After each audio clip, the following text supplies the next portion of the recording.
few years ago, you would be able to purchase a piece of equipment, use that piece of equipment for what you needed it for, make money with that equipment, and repeat the process, right? But right now, it seems like we have pieces of equipment and things are changing around the piece of equipment, but they're not making the actual equipment better, but they're trying to pretend like they're making the outer workings of the equipment better. Let me elaborate. So, how many of you guys have used your Sawgrass printers lately? In the chat. How you doing, Waddlin Jackson? Wendellin Jackson. Wendellin Jackson. How you doing? Have any of you guys used your Sawgrass printers lately? And if you have, what have you noticed? Like, I went to fulfill a client's order recently, and I hadn't used my Sawgrass printer in a while, my SG500 or my SG1000. And when I loaded up the program, I realized that I couldn't do anything because I had to do an update to the application and to the printer, a forceful upgrade, however you said that, update. So it wouldn't allow you to print unless you updated your firmware on the actual SG1000 or SG500, as well as the software that allows you to send the image to the printer itself.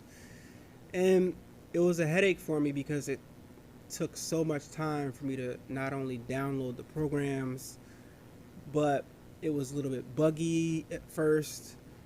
The whole process was just extremely inconvenience. It was extreme inconvenience, and it was extremely tedious, in my opinion.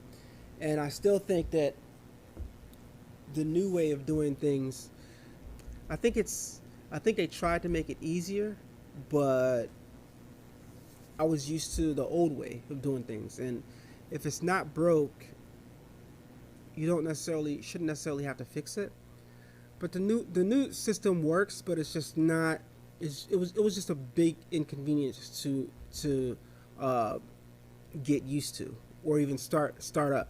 And the reason why they did that was in order to force you. I'm going to be blunt here. The reason why they did that was in order to force you to use their proprietary ink. The whole update, the whole upgrade, the whole system improvement thing was about one thing. It was about them making more money. It was about them forcing you to have no choice but to use their inks, right? And they masked it behind, okay, we're going to make a more user-friendly software, because the changes were so minute. It was just like, okay, it should have been like this before. But rather than make a new sublimation printer, they just made a new menu system and a new application, which is like their third way of doing it. It's like the third time they've changed stuff, and it's just starting to be really, really inconvenient. And it was inconvenience for me because I don't know, it just stressed me out when I had to do this most recent job. But anyway, how many of you guys would appreciate if Sawgrass just upgraded the actual unit itself, like the actual printer, as opposed to this unattractive box that they still have right now? Like, if you guys look on the website, Sawgrass Inc., you can see what they have, right? You can see the products, printers, and you guys can pretty much see what they have to offer us, right? They have the SG500, which is the way it looked since forever. The SG1000, which is the way it looked forever. And they have this thing, which nobody gets, right? This VJ628. I've never seen anybody with that machine. In the chat, you guys can chime in And let me know if you've seen anybody use this machine, but I've never seen anybody using it. I've seen it on sale, on like heat transfer outs and stuff like that, but I've never seen anybody in our community using it. But I've been saying for a while now that they should give the SG 1000 and the SG 500 a facelift, and the companies would benefit from doing that, right? Because how many times have they put out new vinyl cutters? Like, let's take the Silhouette Cameo, for instance. They'll come out with a new cutter, they'll add a few features, and whether or not you need those features is controversial, right? It's debatable. But they'll come out with a new printer, and everybody will go get it just because they want the newest printer. So don't you think that if Sawgrass came out with a new printer, that everybody would go get it anyway because it's the newest one? It looks more, it looks more ergonomical. It looks more, up to date, for lack of better words. But instead, we got the same old SG500, SG1000, which is fine. Don't get me wrong. It works. And that's my point. That's what I'm saying. The old unit is fine and it works, right? Instead of giving us a new unit, they gave us new software. But listen to what I just said. The old unit was fine and it worked. The old software was fine and it worked. Which leads me to what I said before. The only reason why they really changed the software was not to give you and I a better experience.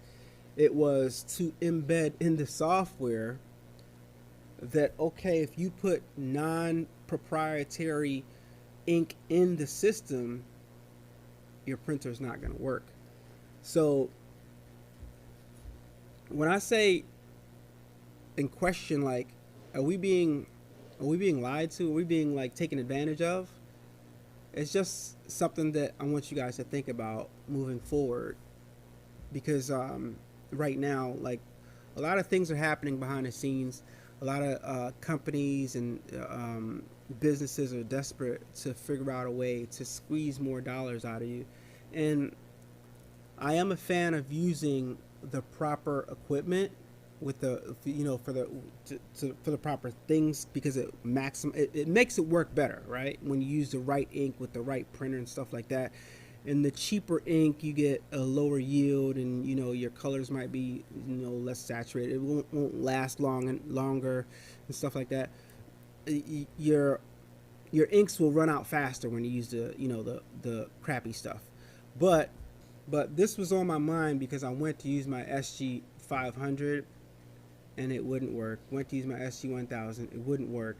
And another thing that they put in was, I think they put in some type of way where if your maintenance station, your waste container thing, if it's like 97%, it won't allow you to print. So I didn't have a new waste container thing to change it out. For those of you guys who wonder what I'm talking about, it's this thing. The waste container is this thing right here. This is the thing that you change out when it gets full. You got to change this out, and you can get them on Amazon. But the one that I had wasn't all the way full, and I think I was gonna be able to finish my job with the same waste container, but apparently the printer didn't think so, so it wouldn't let me print. So I had to go home, take the waste container out of my 500, bring it back to the studio, insert it into my 1000, then I was able to print. Just a huge inconvenience across the board. And it, like I said, it makes me wonder, like, are they doing this for us or are they doing it for themselves? And we know the answer to this, but it's just terrible. And lately I'm really becoming an advocate of patronizing and using systems that don't try to, I want to use a better word other than rob you, but I can't. That's the only thing that comes to mind. I'm trying to become an advocate of using systems that don't lock you in, that give you some type of flexibility. And it seems like everything is just heading down one path.